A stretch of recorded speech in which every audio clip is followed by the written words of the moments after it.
In hip-hop, the authenticity that comes with writing your own rhymes is super important. As a result, the accusation that you don't write your own rhymes is pretty much one of the most damaging things that you can say about an artist. Sometimes, it's even been enough to literally end careers, while for others, such as those we'll be discussing today, it's put a massive asterisk to their name forever. My name is Louaista, and today, we're gonna be talking about rappers who survived ghostwriting scandals. When you mention a rapper who's had their legacy questioned after it was revealed that someone else wrote some of their bars, then the Six God is probably one of the first people you think of. Ever since it was revealed that he had some help from time to time on his work, people have looked at him a little sideways. In fact, there are some rappers who feel that his use of a ghostwriter prevented him from ever being in the conversation when it comes to being labeled as one of the GOATs of hip-hop. Do you think that ghostwriting thing knocked Drake out of the lyricist, top list? It has to.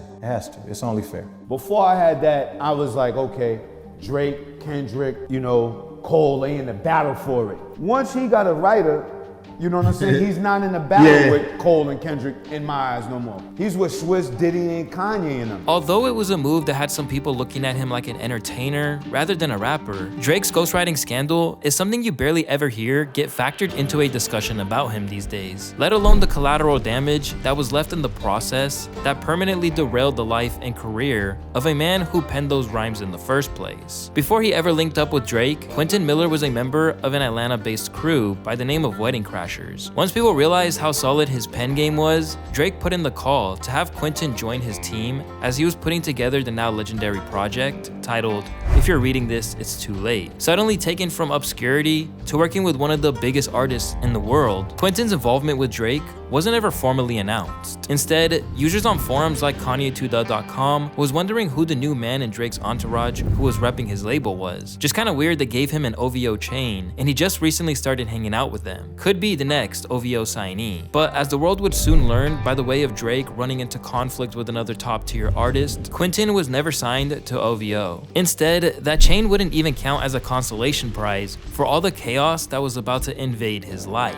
When Meek Mill and Drizzy teamed up for the track Rico on Dreams and Nightmares, everything seemed above board. After they had worked together previously on Amen from the Philly rappers' Dreams and Nightmares project, the link up looked like it was going to be the next installment of a great creative partnership. Instead, it was going to be the spark that not only exposed Drake's use of a ghostwriter, but destroyed a man who helped him write the rhymes in the process. On Rico, Drake spit the line, "The girl of your dreams to me is probably not a challenge." Now, that's pretty standard of the kind of bravado that rappers hit us with on every other track. But because there's always been rumors about whether or not Drake has ever had a thing with Meek's then girlfriend and Drizzy's fellow Young Money soldier, Nicki Minaj, Meek thought the bar might have been a little shot at him. However, he would soon change his mind. But this wasn't the end of the story, and that little misunderstanding was about to spark diss tracks, public statements, and even acts of violence. All it took to set that in motion was another series of tweets from Meek, starting off with this one where he says, "Stop comparing me to Dre, he don't write his rhymes. That's why he ain't tweet my album, cause we found out. He ain't even write that verse on my album, and if I would've knew, I would've took it off. I don't trick my fans." Considering Drake is still a huge star to this day, you'd be forgiven for thinking that these accusations weren't really a big deal. But at the time, they were the talk of the entire industry. Ever since he came out the gate, Drake was basically seen as one of the leading artists in the game, alongside Cole and Kendrick. So the news that he wasn't writing his own rhymes was a massive mark against him in the eyes of hip-hop pursuits. Meanwhile, OVO insiders like 40 tried to do damage control. If someone wants to be upset that Drake made a great album, go for it. But don't ever question my brother's pen. Soon, the name of the man who was giving Drake a helping hand came out to the public, and it turned his life upside down forever. In the liner notes of If You're Reading This, It's Too Late, the name Quentin Miller pops up on tracks like Six Man, Now and Forever, Company, and You in the Six. Considering he got credit, Miller isn't exactly a ghostwriter, but no one cared about that when the headline that Drake doesn't write his own raps was much more scandalous. Particularly when the receipts for Meek's claims emerged in the form of a reference track for Rico that Funkmaster Flex played live on air. Oh, money, new women, gotta keep it bouncing. The girl of your dreams to me is probably not a challenge.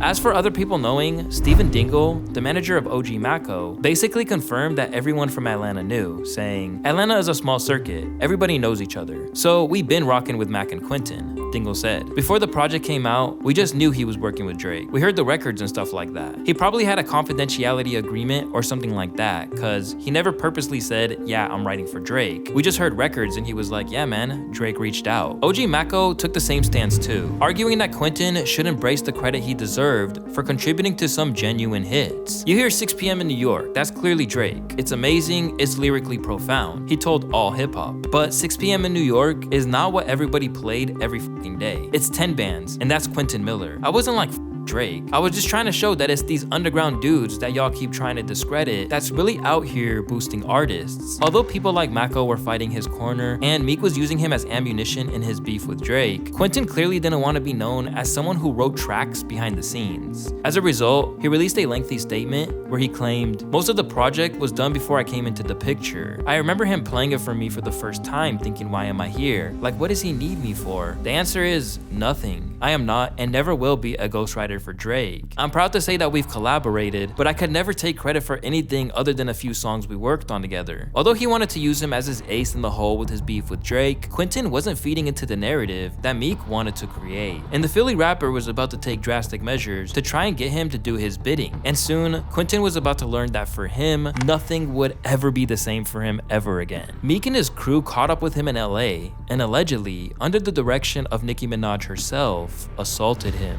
One of his mans came back like with his phone out and he was like, "Yo, I need you to go on camera saying you apologized to Meek Mill and everything you said is a lie." And I was just like, "Nah, man, like I'm not doing this shit." This is really my first time really talking with Meek, and basically he told me like, you know, he didn't appreciate the letter that I dropped and it made him seem like he was a liar or whatnot. And they stole off on me in the Nike store and ran.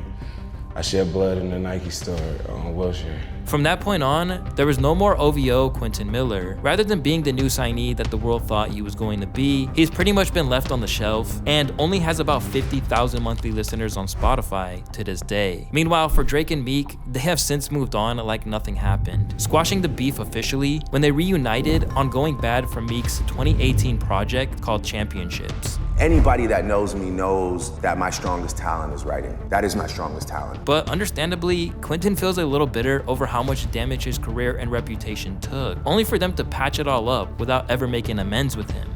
His best friends now. They watch basketball games and they do shows and shit together, you know? So it's just like, what the f was that even for? What the f was all of that for? You know, like all the stress that it caused, you know? And I know it. Everybody else is able to move on because everybody else's careers was established and shit. But my career wasn't established. It's just crazy how the best moment of my life, you know, after a tweet turned into like one of the most stressful moments of my life. Left struggling to rebuild, Quentin has kept trying to clear his name and let people know that he isn't a ghostwriter by trade. But that's all the mainstream ever sees him as. I'm not a writer, and that's like the interesting thing. And to all industry people out there and labels out there, like, please, I want y'all to know that I am not a writer. Don't invite me to your writers' camps. Like, that was a special situation that just happened to happen. It was an opportunity, and you know, we just happened to be on the same wave. Aside from a few bars from Pusha T at the height of their beef about how it was written like Nas, but it came from Quentin, Drake hasn't really had too much flack about the whole thing. And in an interview with Rap Radar, he said he didn't even regret it. I've really made my peace. I have no embarrassment when it comes to what I did on that album. I worked with somebody on, I think, 4 or 5 songs on that record. I pulled my weight when it came to my pen. It wasn't like I needed somebody to facilitate, you know, entire ideas. We worked together. If I need to be the poster child that took all those hits for all my peers hiding behind me that do the same thing every album, that's fine, I'll do it, you know, because there's a lot of people that link up with other people and make records that you guys love. But while he's made his peace with it, the same can't really be said for Quentin, and even all these years later, it seems like neither Drake or Meek will acknowledge the damage they did to Miller's life. And considering that Drake is still the biggest artist in the world, and was even revealed to have done some ghostwriting himself for artists ranging from The Weeknd to Kanye West, it's pretty clear he got off light compared to Miller. But another superstar who hasn't been completely able to escape the consequences of pretending she wrote her own bars or not giving her co-writers the credit they deserve is Cardi B. First bursting onto the screens on Love and Hip Hop, no one would have predicted that Cardi B would become one of the biggest stars in modern hip hop. But even as she began to drop charting mixtapes as an independent artist, like Gangsta Bitch Volumes 1 and 2, it became clear that she had some star power at the very least. Suddenly, her song Bodak Yellow would make her the first solo female rapper to have a #1 hit since Lauryn Hill's Doo Wop that dropped in 1998, while the release of her album Invasion of Privacy made her the 5th female rapper in history to have an album top the charts. But with all that success came all sorts of scrutiny, including claims that she had a ghostwriter. At first, Cardi outright rejected these accusations. I guess a lot of people just assume that you had a ghostwriter or you got, someone's just writing for you, but you actually do all your own shit. Yeah, the thing is that I'm from New York and I listen to hip hop like practically my whole life. As I'm writing things, I study when these guys be freestyling, what is considered bars, what I consider metaphors. But as the spotlight kept increasing around her, people started digging and quickly discovered that things weren't exactly as they appeared. In the Invasion of Privacy project alone, it was quite common to see co-writers listed. In the case of Partisan Fontaine, he was credited on 12 out of 13 tracks on the project, including Bodak Yellow. Videos also surfaced of him performing songs like Be Careful in their entirety, a full year before Cardi released her version. Man, I thought you would've learned your lesson about liking pictures, not returning texts. I guess it's fine, man, I get the message. Man, I thought you would've learned the lesson about liking pictures, not returning texts. I guess it's fine, man, I get the message. Rather than hold her hands up to it, Cardi began to deflect and bring everyone else down along with her. Meanwhile, Party did his part to keep from revealing the truth of the matter whenever he was asked about it in interviews. A lot of gossip about you being Cardi's ghostwriter. Is that true, Zay? Hold on, pinch me. I feel like a ghost to you. At every opportunity, both Cardi and Fontaine have refused to confirm or deny the extent of the writing he did on her projects. However, it's clear that once she got caught receiving help with her lyrics, all her previous talk about studying freestyles seemed to have disappeared. I like to make money. I don't really give a fuck about being lyrical. I like to make shit that's gonna climb me on the charts. Like, I wanna make money. Unsurprisingly, this didn't help her reputation in the eyes of die-hard hip-hop fans, with some users commenting things like, she literally says she only does it for money and she doesn't make real shit because they don't play it in the club. Let's go ahead and separate the artist from entertainers. And I can't believe you guys allowed this girl into the rap industry. Ever since the Partisan Fontaine scandal, Cardi has tried to act as if she's turned over a new leaf, and as late as July of 2023, she's been offering people to come to a studio session just to prove she's the real author of her rhyme. But it'd be a lot easier to believe that what went down with Party wasn't the sole incident. Released as a standalone single after Invasion of Privacy, her track Press was also proven to be penned by an unknown artist by the name of Ludini. Although Cardi's team initially denied it, they soon dropped the receipts of email exchanges with her team and reference tracks to prove what really went down. Suddenly, she was exposed yet again. Considering that she's still a megastar, she's likely not that sorry. But the constant shadiness over who she's working with or the process of how Cardi actually makes music hasn't exactly been great for her reputation. However, our next entry has managed to escape pretty much all of that, and if anything, he's caused problems for his ghostwriters by being too eager to expose them. Since the early days of his career, Kanye West has always employed the talents of other MCs to help fine-tune his own rhymes. Over the years, he's enlisted the skills of everyone, from Consequence to Sci-Hi the Prince, Farnsworth Bentley, and others. Rhymefest literally wrote Jesus Walks. Meanwhile, people like Malik Yusuf have been around since the outset and worked extensively across his records. In fact, Malik's fingerprints were all across the life of Pablo, to the point that he literally had to clarify he didn't pen the whole thing. I was quoted as saying I wrote the entire Life of Pablo LP, and that's completely false, he said after the whole thing came out. When asked about my contribution to the project, I simply stated that I contributed to every song, not that I wrote every song. Although I could delve into exactly what every individual person wrote for Ye, there'd really be no point because for the most part, there's been no scandal attached. Because Ye is a producer first and a rapper second, he, similar to another individual we'll be discussing on this list, essentially receives a pass to seek help in a way that traditional MCs might not. Yet, the problems Kanye has faced with his writing team stems from the times he spoke up when it wasn't needed. First off, there was the drama which surrounded his album Ye, and specifically the track Violent Crimes. In October of 2018, West took to his always chaotic Twitter account to make some revelations about the process behind one of his latest album's best and most loved songs, saying, quote, Partisan Fontaine wrote the Violent Crimes verses. I changed 2 lines. He wrote the entire song though. Sci-Hi Khan's Party, the ghost in the industry. Although some would see this as Ye just giving Fontaine his flowers, it was something that Party was less than pleased about. Nobody needed to know, he told GQ. I hit him up about that, like, that's not why I do it for. Already contending with the fallout of writing for Cardi, it's clear that he didn't want things to go down the Quentin Miller route. And over time, he opened up about how it all went down, and basically, working with Ye isn't an opportunity he could turn down. He reached out, I wanted to talk to Push, I'm like trying to get Push on the record, and he's like, yo, Kanye was just talking about you. I'm like, what? He's talking about me, and Kanye's one of my biggest influences, like an icon. I love Kanye. So when he said that Kanye wanted to work with me, I was just like taken back. So Kanye sends me a text a little while later, like, yo, can I call you? I'm like, bro, I've been waiting for this call my whole life. In other interviews, he remained positive that all of these ghostwriting allegations wouldn't hinder his actual career. Is it difficult at all for you to establish yourself as your own individual? Is that a fight for you? Is that still an uphill battle for you? To me, like where I'm from, to get any type of light was like a ladder, you know what I'm saying? I just needed a little stepping stone, you know what I'm saying? So regardless of what people knew me for or associated my name with, they knew my name. You know what I'm saying? Like, they know me for something. Half the battle is won. After contributing to 5 out of 7 tracks on Ye, the project marked the end of Partisan's working relationship with West. But rather than take off since then, he's still stuck in the same territory as he was then. An elite spitter who just hasn't quite broken out on his own. But sometimes, Ye's issues with his ghostwriters happen long after they've obtained fame and fortune. And in the case of Talib Kweli, he's unwisely took a shot at a man who literally put him on. Back in the start of West's career, Kweli was already an established star as both a solo artist and member of Black Star. After the two became friends, Kweli took Ye on tour with him and gave him early exposure to the limelight. Fast forward 20 years later, and during Ye's infamous interview with Drink Champs, he randomly decided to take a few shots at Kweli. If I'd be like you, Kweli, I'd be where you at.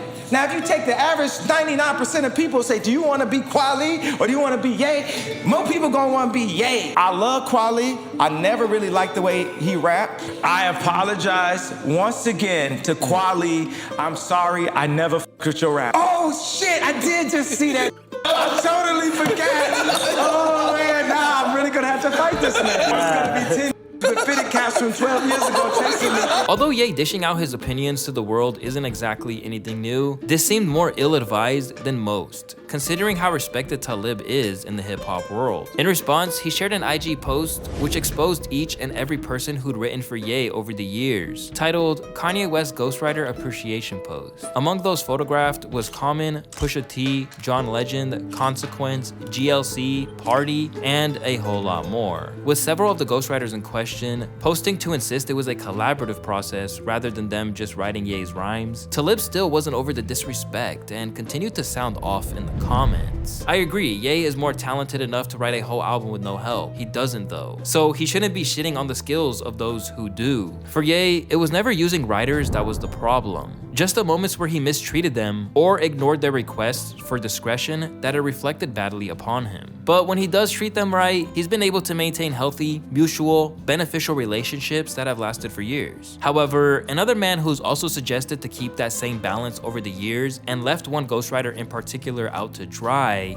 is Dr. Dre. Much like Kanye, Dre has had plenty of positive experiences with ghostwriters. Renowned for his prowess with beats rather than bars, Dre has spit other people's lyrics since the days where Ice Cube wrote all of his bars for him and Eazy-E when NWA was still together. together. After Dr. Dre's partnership with Ice Cube deteriorated, he left the group. Then the DOC came on board, teaming up with Snoop Dogg to write many of the lyrics you hear on a classic album like The Chronic. Over the years, Louaista 5'9", Rakim, Nocturnal, and Kendrick Lamar have all taken turns writing bars for Dre without any issue. But when it came to the follow-up of The Chronic after many years, Dre needed a new flavor. And that's where a recent signee, famously known as Marshall Mathers, came into the equation. Exploiting into Dre's orbit at a time where the Doctor needed a win, Dre famously knew he struck gold from the very minute he played a beat to M, as within minutes of meeting each other, the song My Name Is came out almost fully formed. With that kind of level of skill, it's no surprise that Dre wanted to recruit M as a part of the writing staff for his next album titled 2001. Regarding his contributions to the project, it was well known that Eminem wrote one of the album's biggest hits directly. Additionally, What's the Difference was confirmed by DOC to also have been penned by Eminem as well, after a fan brought it up in a tweet. Among the other tracks that M has credits on within the album are The Watcher, Let's Get High, and Bang Bang. Another few timeless hits from Dr. Dre are featured as two of the biggest songs on the album, amassing over 2.1 billion listens combined, with Still Dre, which was ghostwritten by Jay-Z, and Forgot About Dre. Despite featuring Eminem on the studio version, Forgot About Dre was initially intended for the duo of Dre and Snoop.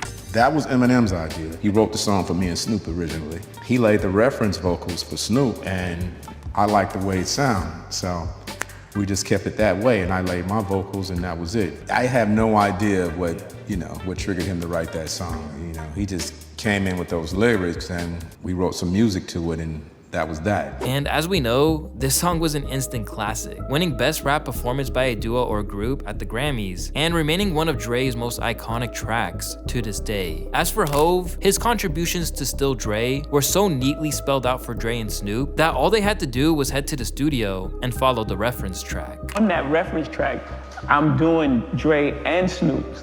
The reference track sounds like them. But for every other ghostwriter that is treated well, there's always one who slips through the cracks and is hung out to dry. In Dre's case, that man is Jay Flex. While at Death Row Records, Jay Flex turned into one of Dr. Dre's preferred ghostwriters after they met by chance at a traffic light, where Flex handed Dre his demo tape. During his time working with Dr. Dre, Jay Flex quickly made a mark on writing tracks such as California Love in just 30 minutes and crafting Dre's memorable verse on Natural Born Killers. But where others like Snoop and M were elevated to fame after their internship writing for Dre, this didn't happen for the man who was seen on the record as James Anderson. And unlike the DOC, whose shot at being a star was destroyed where he crushed his vocal cords in a car accident, it wasn't because he wasn't ready. In fact, Dre basically used Jay Flex's skills and threw him to the wolves. Eventually, this would lead to Flex dissing him on the track Been There Done That, where he outlined how much he'd been allegedly scammed. No question the real about the DRE is that he damn near had me writing rhymes for free. Ain't trying to give me no royalty. Make a mill off my shit and give me a few G's. Since way back when he was with Easy, stealing credits from Snoop in the DOC. Compelled to make a diss track by Suge Knight after Dr. Dre left Death Row behind, releasing that track probably stopped any chance of reconciliation between the two. But to this day, Flex still feels a way about how Dr. Dre